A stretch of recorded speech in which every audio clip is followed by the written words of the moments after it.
اگه به پرونده های مرموز و آدمخواری علاقه‌مندی، این ویدیو مخصوص خودته.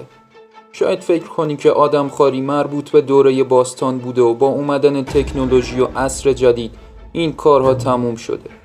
اگه همچین فکری داری، بدون سخت در اشتباهی. چون هنوز قبایلی وجود دارن که مشغول آدمخواری و گوشت انسان هستن. توی این ویدیو قرار راجع به مایکل راکفلر صحبت کنیم که نظریه های مختلفی در مورد مرگ و زندگیش وجود داره. مایکل راکفلر در 18 می 1938 توی یه خانواده فوق‌العاده ثروتمند توی خونه شهری 4 طبقه در خیابون 54 غربی شهرستان وستچستر در آمریکا به دنیا اومد. پدرش نلسون راکفلر فرماندار نیویورک و پدر بزرگش جان دی راکفلر بود. پدر بزرگش یه سرمایه‌دار آمریکایی بود. مایکل پنجمین و آخرین فرزند نلسون بود. مادرش مری توت هانتر بود. مایکل از همون بچگی ماجراجو و هنرمند بود. مایکل تو مدرسه بالکلی توی نیویورک تحصیل میکرد. بعد از آکادمی فیلیپس اکستر در نیو همیشایر فارغ التحصیل شد. اون به دانشگاه هاروارد رفت تا اونجا تحصیل کنه. مایکل یه دانشجوی کشتیگیر استثنایی بود. اون مثل پدرش قد بلند و باریک بود و عینکی بود. پدرش به اون بیسبال آموزش میداد و مایکل توی بیسبال هم مهارت داشت. یکی از دوستای مایکل گفته بود که اون یه روحیه آروم و هنری داره. ولی پدرش از این موضوع خوشحال نبود و ازش انتظار داشت مثل خودشون باشه و توی شرکت‌های بانکی و مالی دنبال شغل بگرده و علایق هنری خودش رو بذاره کنار. مایکل وقتی دانشگاهش تموم شد مدرک لیسانس تاریخ و اقتصاد رو گرفت. بعدش به مدت 6 ماه به عنوان یه سرباز آمریکایی توی ارتش خدمت کرد. بعدش به مدت 1 سال رفت توی ونزوئلا و توی مزرعه پدرش کار کرد. اون توی سال 1957 به ژاپن رفت و از اونجا دیدن کرد. مایکل تو سال 1961 واسه مطالعه یه قبیله به نام آسمات به غرب هلند گینه رفت. اون از پرنده ها فیلم برداری میکرد و یه مستند قوم نگاری ضبط کرده بود و توی تحقیقاتش نوشته بود اکنون این کشور وحشی و به نوعی دور افتاده چیزیه که قبلا دیدم. تو بعضی از مناطق مردان با هم رابطه جنسی داشتن و گاهی وقتا ادرار همدیگر رو میخوردن.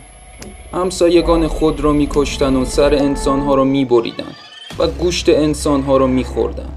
مایکل چند وقتی اونجا رو ترک کرد و بعد مدتی برگشت تا در مورد هنرهای چوبی و ابزارالات و وسایل قبیله تحقیق کنه. اون گفته بود میل به این کار خیلی ماجراجویانه هست. اون زمانش رو توی گینه نو میگذرون و به جز وسایل در مورد فرهنگ و هنر قبیله آسمات ها تحقیق میکرد. قبیله آسمات ها مثل انسان های اولیه زندگی میکردن. وسایل جنگی، چادرهاشون، حتی اونو چرمم نداشتن و لباس هم نمی پوشیدن. مایکل 6 ماه پیش قبیله بود. اون ثروت زیادی حدود 660,000 دلار سرمایه داشت. مایکل فقط به عنوان یه ماجراجو به گینه نو نرفته بود و اداره امور بومی گینه به اون منصوب شده بود. مایکل مقدار زیادی از طبل، کاسه، شاخ، بامبو و نیزه رو برای موزه آرت رو توی مادر بزرگش ابی جمع آوری میکرد. اون توی یه نامه نوشته بود من در اینجا زمان کاملا طاقت فرسا و هیجان انگیزی رو سپری میکنم. اینجا مانند یه پازل بزرگه که تنوع در مراسم و سبک هنر قطعات این پازل رو تشکیل میدن و این سفرها به من امکان میده ماهیت این معما رو به صورت سطحی درک کنم. تو 17 نوامبر 1961 مایکل با دوستش واسینگ به همراه 2 از مردم محلی توی یه قایق 12 متری داشتن به ساحل میرفتن که یک دفعه قایق اونا تو فاصله 3 مایلی دریایی از ساحل بر اثر موج واژگون شد. 2 از راهنماهای محلی سری به سمت ساحل شنا کردن که برن کمک بیارن. بعد 2 روز ساعت 8 صبح تو 19 نوامبر 1961 مایکل و واسینگ که به قایق چسبیده بودن و فاصله اونا به ساحل از 3 مایلی به 14 مایل رسیده بود. مایکل به واسینگ گفت فکر میکنم بتونم با شنا کردن به ساحل برسم. اون چند تا قمقمه به خودش بست تا روی آب شناور بشه و شروع کرد به شنا کردن و بعد از اون روز مایکل دیگه هرگز دیده نشد.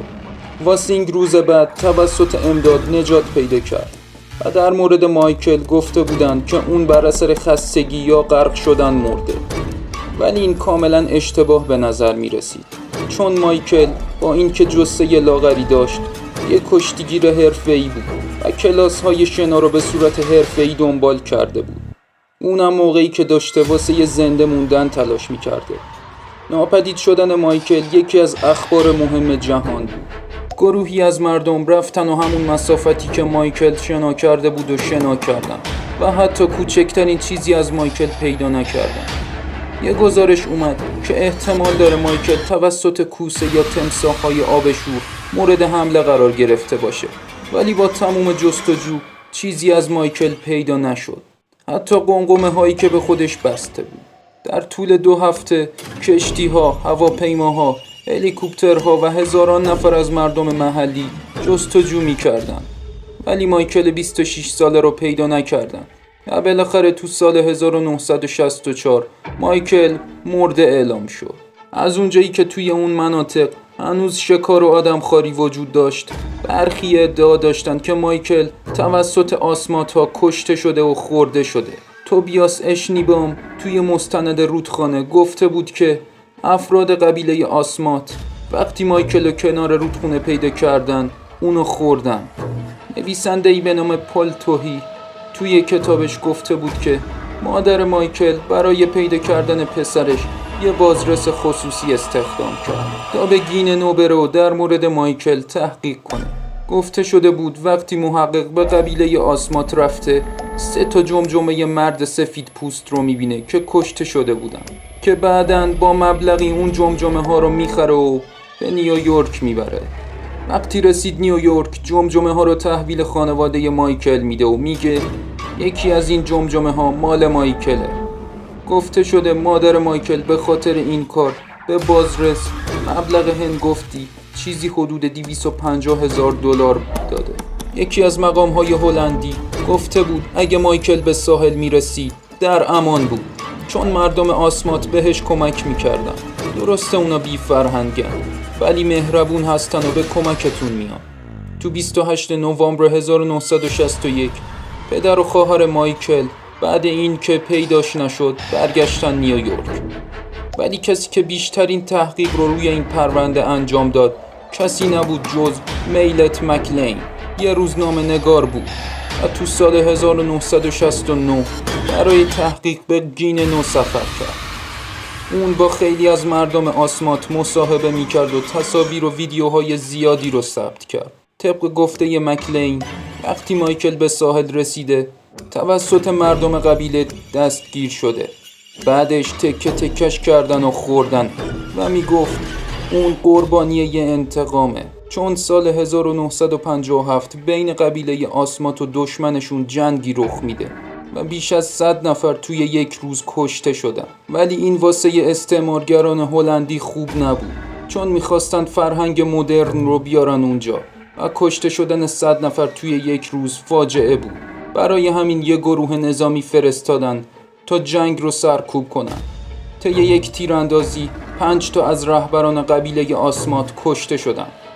آسمات ها قانونی به نام خون برابر خون دارن، یعنی اگه یکی از ما رو کشتی یکیتون رو میکشی، ولی اونا نمیتونستن با ابزارهایی مثل نیزه و تیرکمون مقابل اسلحه و تفنگ ها بجنگن.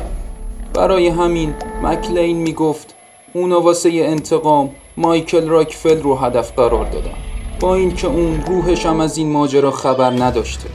مکلین با تصاویر و ویدیوهای زیادی به آمریکا برگشت و تو سال 2008 همه اونا پخش شد، ولی یکی از این فیلم ها عموم رو شوکه کرد. همونطور که میبینید مرد سفید پوستی بین آسمات ها در حال پارو زدنه و بعد این فیلم خیلی ها ادعا کردن که مایکل به قبیله آسمات پیوسته و داره با اونا زندگی میکنه. نظر شما چیه؟ به نظرتون سر مایکل راکفلر چی اومده؟ حتما داخل کامنت ها برام بنویس. خیلی ممنون که تا اینجای کار همراه هم بودی. ویدیو رو لایک و شیر کن واسه این که چنلمون رو گم نکنی و از ویدیوهای بعدی جا نمونی. سابسکرایب کن و زنگوله رو فعال کن. دمتون گرم تا ویدیوهای بعدی. خداحافظ.